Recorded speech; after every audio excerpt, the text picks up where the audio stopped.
For this video, I'm going to cover A2 topic 15, control and coordination, and I'm going to focus on learning outcome L, where I'm going to focus on the roles of FSH, LH, estrogen and progesterone in controlling the menstrual cycle, including the changes in ovary and the uterus. So I'm going to guide you with the interpretation of the menstrual cycle graph at the end. So before I start relating to the role of the hormone, let's look through the structure of the reproductive system of the female. Let's identify the structure. The uterus will be the wall, and the lining will be the innermost layer where it becomes thickens throughout the month and starts to degrade during menstruation. And each female, they will have two ovaries, one on the left side and one on the right side, which is this structure here. And we're going to look at how the follicle cells or the oocytes are developing within the ovary.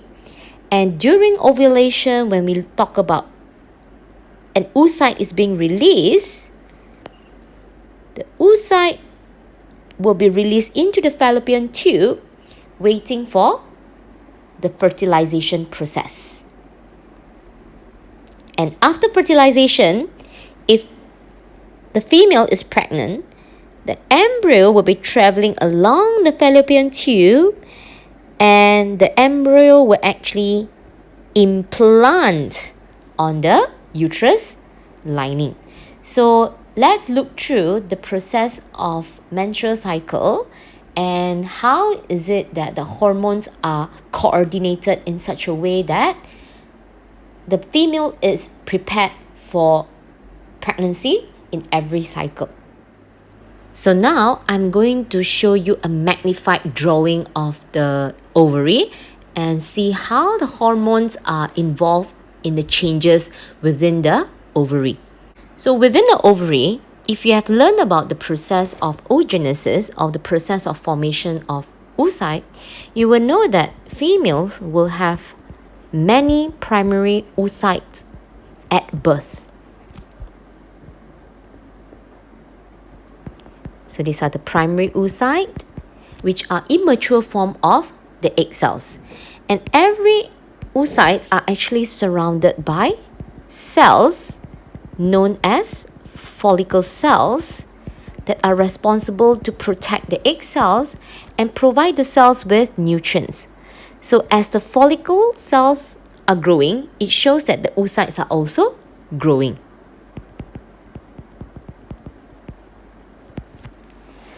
So when a female reaches puberty, that's where the hypothalamus will start producing FSH and LH. So I'm going to show you the coordination. So in the brain, we actually have anterior pituitary gland that secretes two hormones, FSH and LH. But the first hormone that will be in charge during puberty will be hormone FSH. So what does the hormone FSH do? From the name, if you know the full name, is known as follicle stimulating hormone. So this hormone is acting on the ovary and targeting the follicle cells to stimulate follicles to develop. Therefore, the female will have a mature egg growing.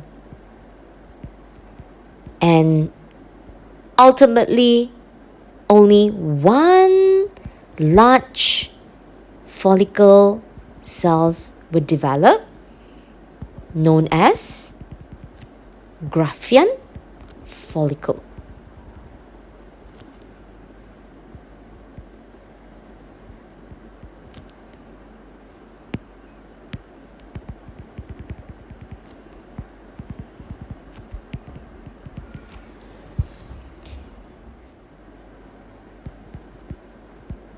So Graafian follicle will form,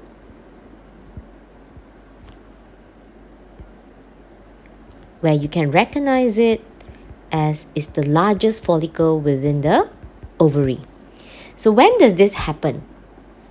If day 1 is the beginning of the menstrual cycle, that's when FSH will be released, as the body knows that the female is not pregnant the last round, so she's ready to start for the next round. Therefore, this whole process is taking place around day 1 to day 5. And towards the end, when the ovary knows that one mature follicle is formed, so FSH level will start to decrease. Next thing, when the follicles are maturing, what is the next hormone that's going to be stimulated? When follicles are formed, hormone, estrogens are being stimulated to reproduce.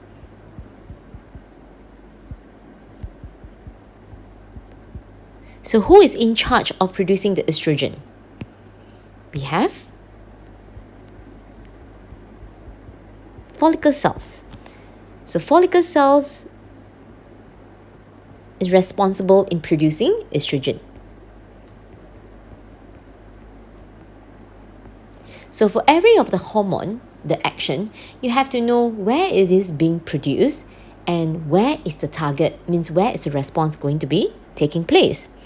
So as the follicles are growing, estrogen is released. And where does the estrogen goes to? It will travel in the blood and reach its target, which is the uterus lining.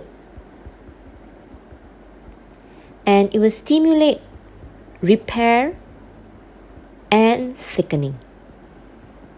Because it's after menstruation, so the uterus lining requires repair so that it goes back to its original thickness.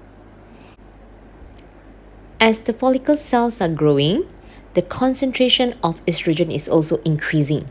So we will see that the concentration of the estrogen will increase until day 12, and something else will occur. It shows that the follicle cells is at its greatest size, and it's time for the next process to occur. So anterior pituitary gland will release hormone LH, and the hormone LH will surge, and this will stimulate ovulation. And this occurs around day 13 for the surge. Therefore, the ovulation will happen a day after, which is around day 14. However, this ovulation day varies for everyone as it happens around the midpoint of the menstrual cycle. So if the female menstrual cycle is 28 days, then the ovulation will be around day 14.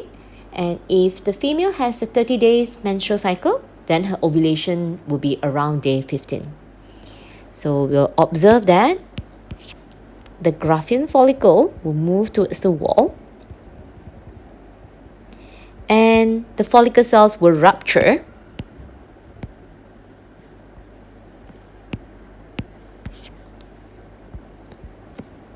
releasing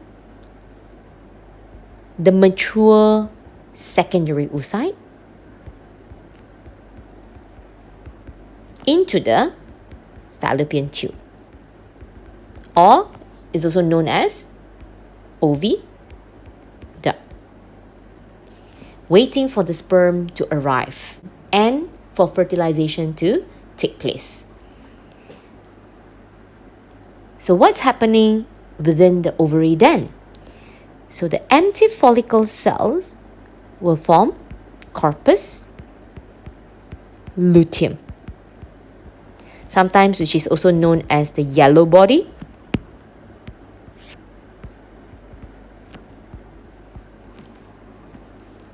So what is the role of this corpus luteum? That's where the last hormone will be hormone progesterone, which is released by corpus luteum. So what is the role of the progesterone? If fertilization occurs, the uterus lining needs to be ready. So this progesterone is involved in maintaining the thickness of your uterus lining to prepare for implantation of the embryo. At the same time, more blood vessels will develop.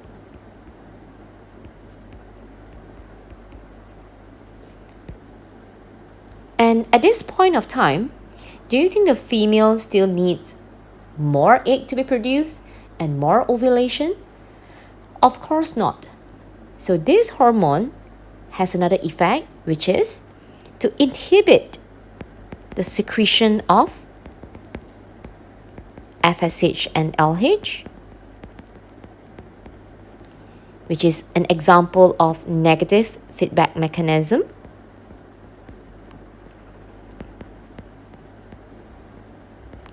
This mechanism ensures that only one oocyte is released in the month and no ovulation and follicle cells will be developing after day 14. So what happens if the female is pregnant? This corpus luteum will continue to be there to secrete hormone progesterone to maintain the thickness of uterus lining until the baby is capable of producing its own progesterone. But if not, around day 21, after a week of ovulation, the corpus luteum will start to degenerate.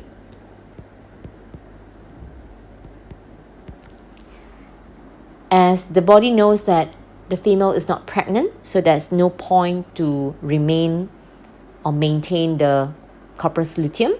So the progesterone level will start to fall, and therefore is the beginning of the next menstrual cycle. So after ovulation until the degeneration of corpus luteum is mainly controlled by progesterone.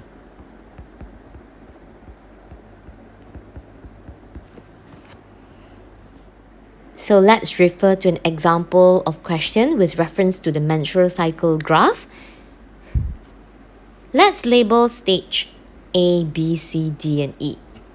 So stage A will most likely be the beginning of your menstrual cycle, which is most likely the menstruation process.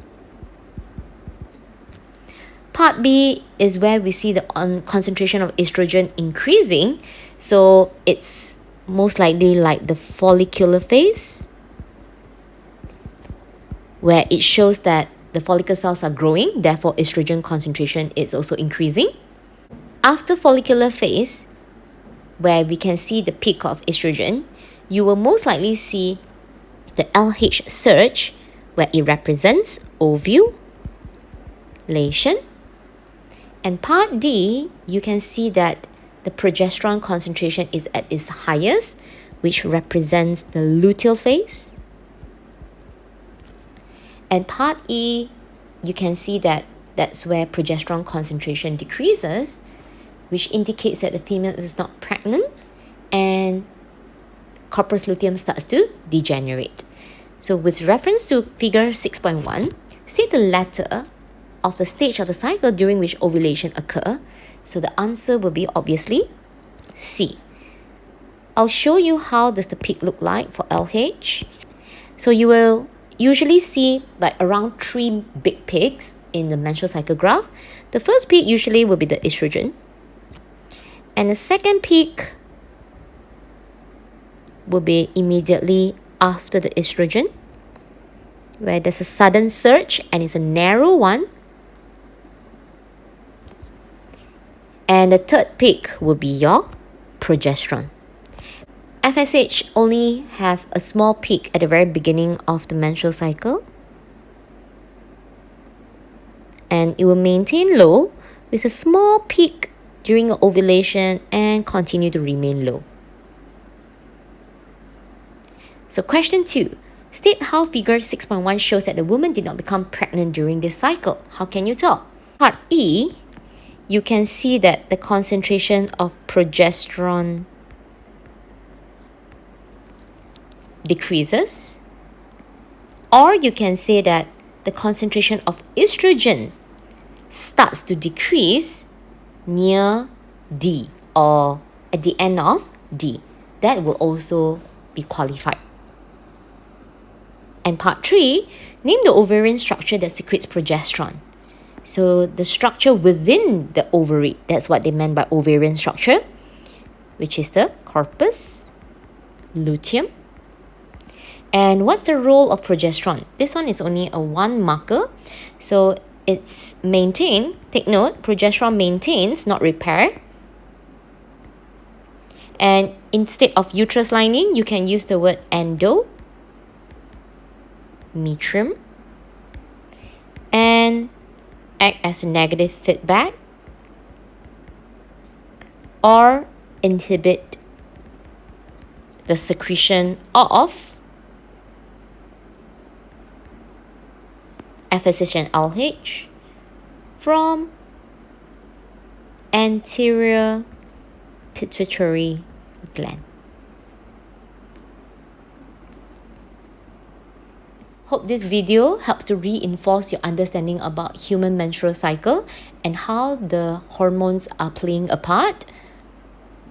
Do not hesitate to contact me for group or private session if you need more clarification.